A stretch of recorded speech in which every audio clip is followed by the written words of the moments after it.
Everybody loves a good mystery, right? Well, today I'm going to take you to what I think is one of Indiana's most interesting natural mysteries.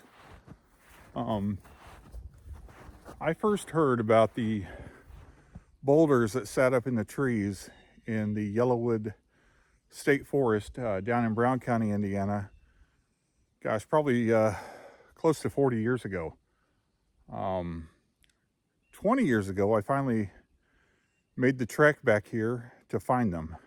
At one time, there were 6, and I believe there's only 4 left. The most famous was a boulder called Gobbler's Rock, and it fell out of actually the whole tree fell down, so it's no longer here.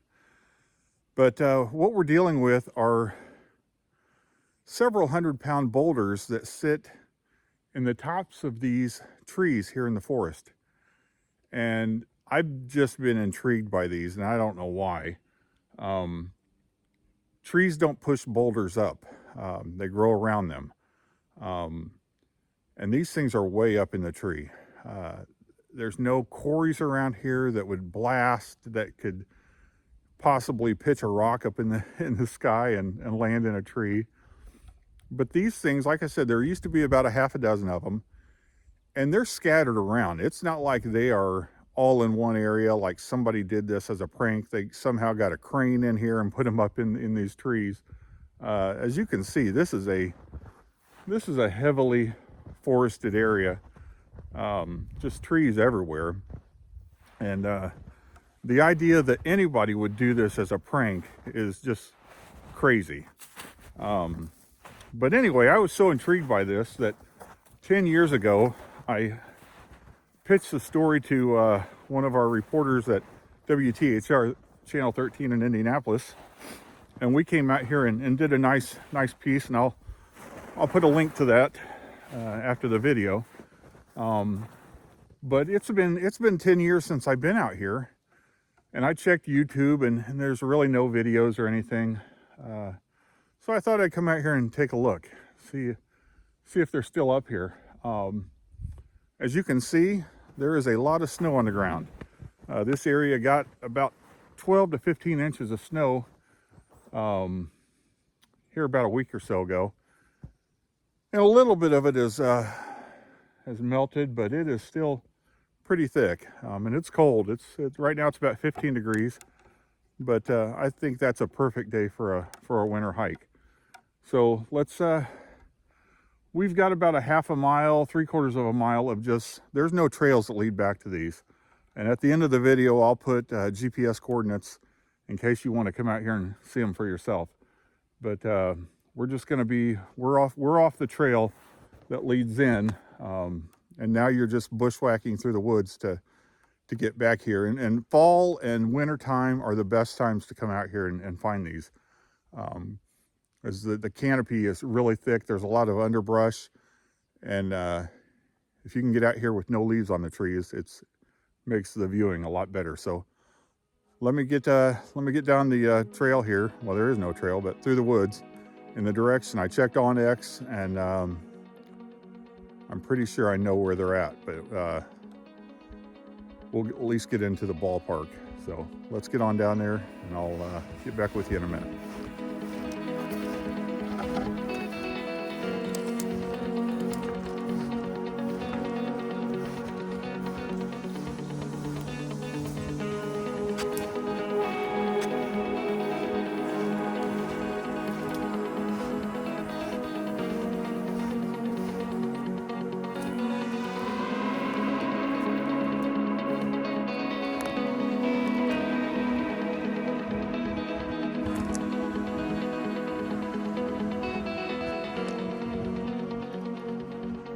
We are getting close. I'm going to start looking.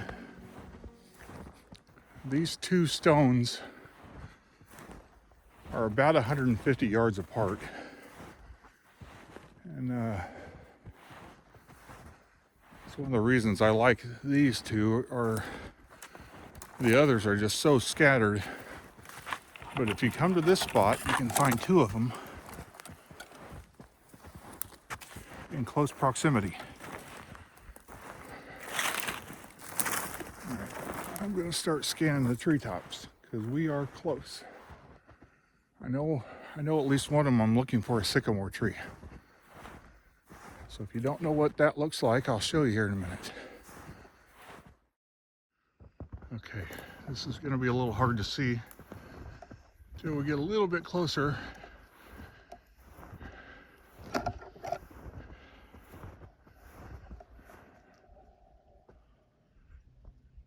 You see it up there?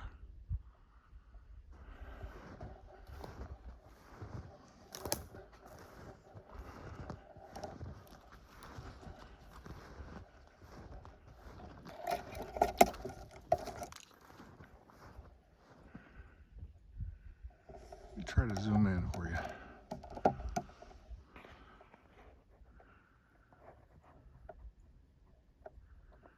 There she is.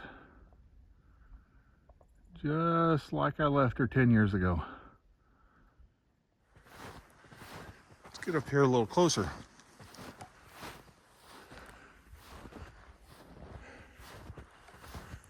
As you can see, there are no footprints around here other than deer and squirrels.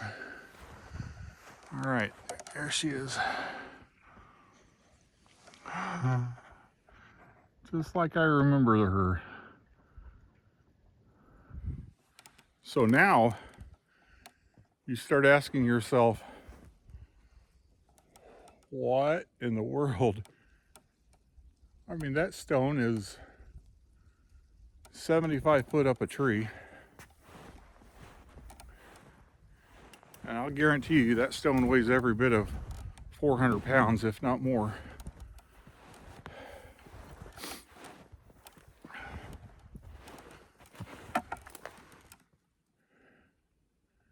And it's just wedged right up there in the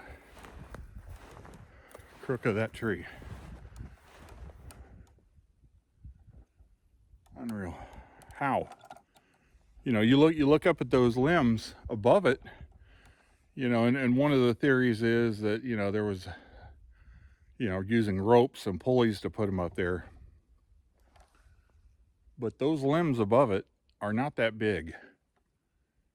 When we did the story 10 years ago, we talked to a guy who was a Boy Scout. This man was easily in his mid-50s, late 50s. And he said when he was a Boy Scout, they came out here and saw these. So you're talking early 70s probably. You got to think about, you know, these trees have grown. So the branches above it would have been even smaller. So how would they get up there to even do it? I'll get back over here on the other side.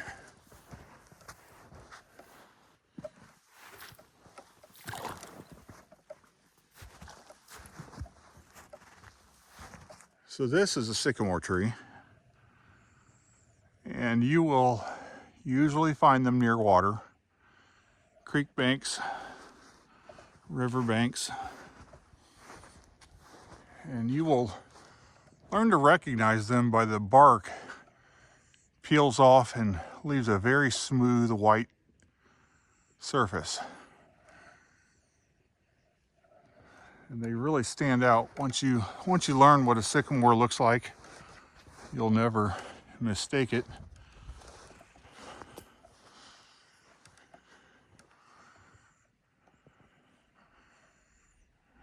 It's a good home for that stone.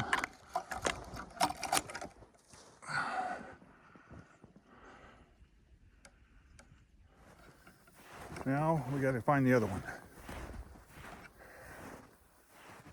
I remember it's a couple hundred yards away.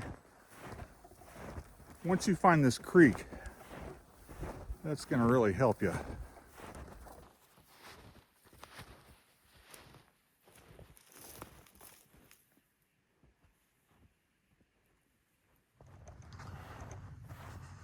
Okay, I found the other one.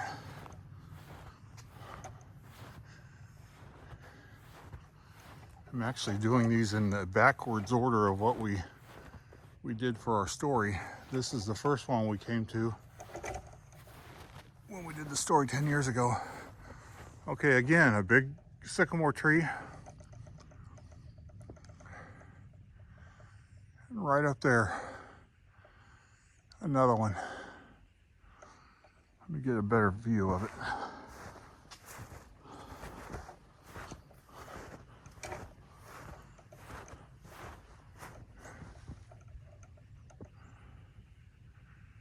See it up there?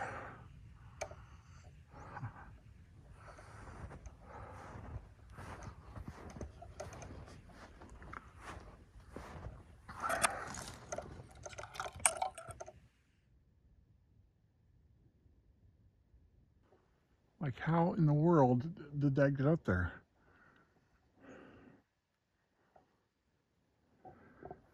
You know, and you do have a little creek here. I believe this is Plum Creek. And there are no boulders, no sandstone, nothing like that in the soil or around here. So how did that get up there, and where did it come from? I don't know. What do you think? I mean, you know, I want to come up with something creative on how that thing got up there, but somebody had to put it up there. There's just no natural way that a stone goes up a tree like that, let alone 6 of them. Indiana University is just 30 miles from here. Fraternity prank, something like that maybe. Hazing. You know, this, just looking at these woods, I would say that the majority of this has been, you know, was harvested in the 30s, 40s. Somebody back then maybe had a excavator in here or a crane or something. I don't know why they would, but you know, somehow they got up there and they were brought in here. They didn't just pull them out of the ground and take them up the tree. But anyway, I think it's pretty cool. I don't care how they got up here. They're cool.